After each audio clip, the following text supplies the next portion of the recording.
компаниянын 2023-жылдагы өндүрүштүк ишмердүүлүктөн түшкөн жалпы кирешеси пландагы 734,2 миллион доллардын ордуна 849 миллион долларды түздү. 2023 жылы 13 тонна 577 килограмм алтын реализацияланган. Өндүрүштү модернизациялоо жана чыгымдарды кыскартуунун натыйжасында ишкананын жыл ичиндеги таза кирешеси пландагы 194 миллион доллардын ордуна 302,4 миллион долларды түзгөн.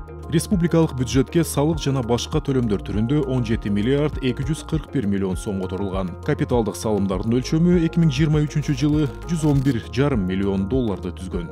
2023 жылы Кумтур Голд Компани тарабынан Ысык Көл облусунун өнүктүрүү фондуна 8 миллион 389 миң доллар, Нарын облусунун өнүктүрүү боюнча Теңиртоо фондуна 5 миллион 33 миң доллар, аймактарды өнүктүрүү боюнча Өнөктөштүк фондуна 1 миллион 597 миң доллар, Жаратылышты өнүктүрүү фондуна 1 миллион 542 миң АКШ доллары которулган.